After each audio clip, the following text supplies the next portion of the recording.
Alright, let's try this again with the correct ending. Who murdered Dr. Pippin Carter? Well, the killer all along, folks, was Detective Ryan Hanrahan O'Reilly. Oh, really? He did it, and you can either use financial gain or to cover another crime. I think in this case it's financial gain, but you'll get credit either way. Ziggy was murdered by Ryan O'Reilly. If you remember, he was, before Ziggy was murdered, it was Ryan O'Reilly who was looking at the pterodactyl the entire time. I think it was to cover a crime because Ziggy is a little rat fink. Murdered Ernie Leach?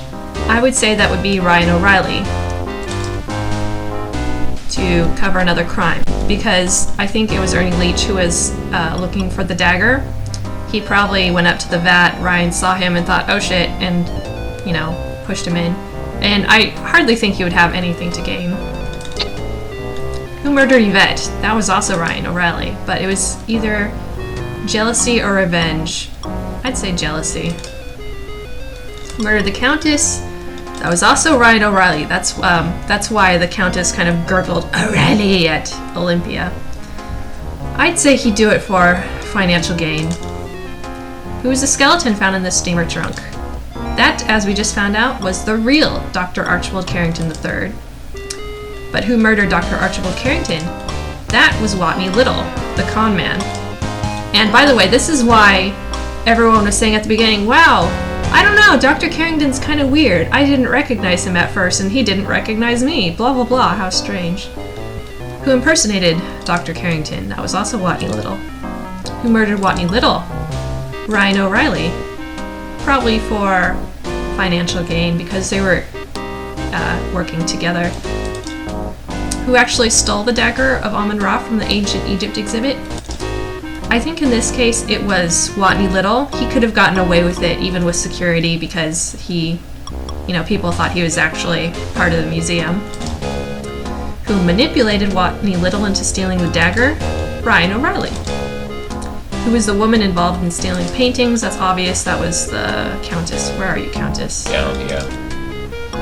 Yay! Based on what we now know, your assumption is correct, Miss Bow. Good work. Who was the man involved in stealing who was the man involved in stealing paintings from the Old Masters Gallery? This one's kind of tricky because, there were two men, obviously. There was Ziggy, and there was Watney Little. But in this case, they want Watney Little. Okay, good work. Who's the middleman? Provide forged paintings for the Countess and sold the real ones for her. That would have been Ziggy. Yay! Who was the high priest? Okay, we know that. I can't believe they asked us that when we saw him. Is there a way that you can get to the ending and not see the ritual room? No. So, you can't really miss it. It would make sense if there was a way that you could get to this point in the game and not go through the sun worship ritual, but... That's correct, you're very observant. You are very observant. Which museum employee runs a fencing... Oh, okay, that's Ernie. We know that. Where's Ernie? There you are. Mr. Leach was moonlighting with his own business as a fence installer. In fact, he put a very nice fence around my house. Ha ha ha. So it wasn't actually stolen goods, it was a real fence. I have one final piece of evidence to present, Mr. Coroner. I have an eyewitness who would only feel safe to come forth if I established my case against Mr. O'Reilly. Now that I've done so, let me introduce Dr. Patashep Tut-Smith of the Cairo Museum. And then he just glides over like, yeah. Say it. Oh, ZJ's voicing... No, you have to say it. He's saying Mr. Smith's testimony is safe with us. Oh, is this the coroner saying it? Yeah. Duh, I'm sorry, yes. Mr. Smith's testimony is safe with us. Many things. I was in the Egyptian ceremonial room underneath the museum when Detective O'Reilly killed two of my fellow sun worshippers. I saw with my own eyes how he gunned them down without mercy when they tried to stop him from chasing Miss Bow.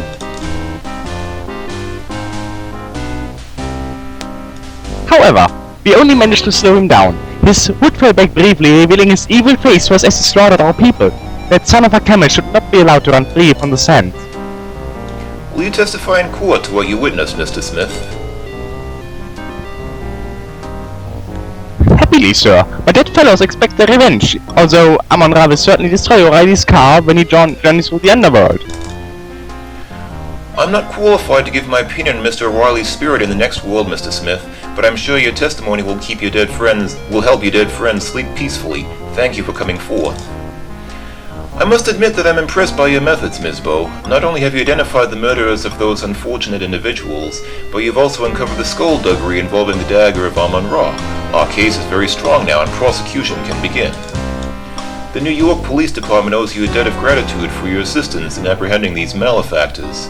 I'm sure that a commendation of valor from the police department is in order. Thank you for your help. And Sam's just like, eh. Laura Bow solves dagger theft and museum murders. Why isn't the murders? That's Ryan O'Reilly. It's all that lousy reporter's fault. Damned interfering Laura Boo. Did you say blue? Boo. Oh. Laura Boo. Thinks she can get away with squealing on me, does she? Well, she's got another thing coming.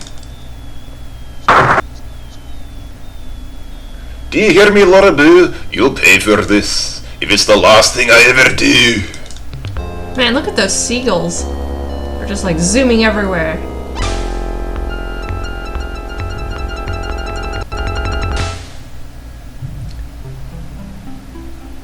Thank you for waiting, Laura.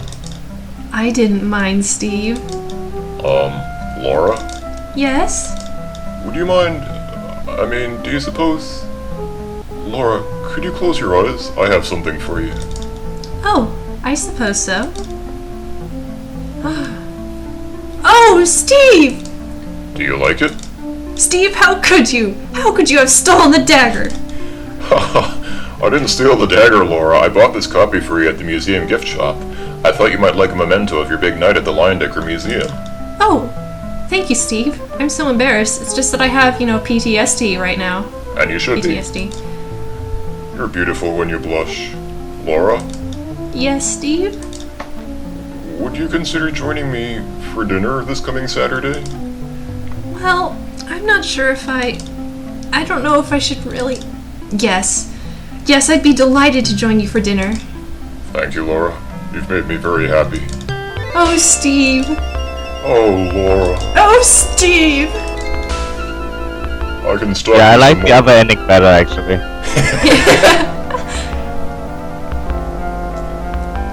And then now we get the real aftermath of what happened to everyone.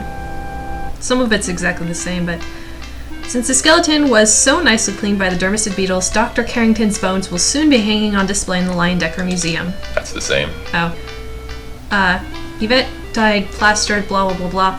Her memory lives in all the minds she touched. Her sculpture is attributed to Ryan O'Reilly, 1926. Pleased by her success at finding his dagger of Amun-Ra and his murderer, Dr. Pippin Carter now rests in peace. Dr. Pippin Carter's body was transported to Egypt by his cousin, and now occupies a place of archaeological honor in the Temple of Amun-Ra in the Valley of the Kings. Due to your success at recovering the dagger of Amun-Ra and finding the murderer, Wolf Heimlich continued as Chief of Security at the Leyendecker Museum. 2 months later, he was married to Dr. Olympia Miklos. Aww. 2 years after they were married, Wolf and Olympia had a child they named Morgana Wolf Heimlich. That poor, poor child. Aww. Having died in the course of this story, Watney Little's life of crime has come to an abrupt end. As he was not a nice man, nobody missed him. That's the same. Due to your success at recovering the dagger of Amun-Ra and finding the murderer, Dr. Olympia Miklos married Wolf Heimlich, who continued as Chief of Security at the Leyendecker Museum. Wonderful. 2 years after they had Morgana Wolf Heimlich. As fond as he was of blah blah blah blah blah. This is the same. Dr. Patashep Tutsmith finally gave up on getting the dagger of Amun-Ra and returned to Egypt. However, once it completed its US and European museum tours, it was returned to the Cairo Museum anyway. So, several years later, Tut died a happy man, even though his death was a result of an Egyptian cobra bite. Same thing. Same thing. Same thing. Thoroughly impressed by your success as a reporter, your editor, Sam Augustini, nominated you for a Pulitzer Prize and was present when you received your Citation of Valor from the police department. Sam retired 10 years later to become a gentleman cabbage farmer, fulfilling a secret lifelong dream. Pleased at your success, Crowdfaller C. Rhubarb was happy to become your assistant at the New York Daily Register News Tribune. Why, she didn't marry Rube? No. Henri Lemoore did the same thing. He did the same thing too. Former Detective Ryan Hanrahan O'Reilly was sentenced to 60 years in the state penitentiary. Having been a cop, O'Reilly found it hard to make friends in prison. Bigora! After your successful completion of the museum assignment, you started dating Steve Dorian. Thrilled with your success, John Bowe spent the rest of his life telling people what a wonderful daughter you are and how he had taught you everything you know about criminology.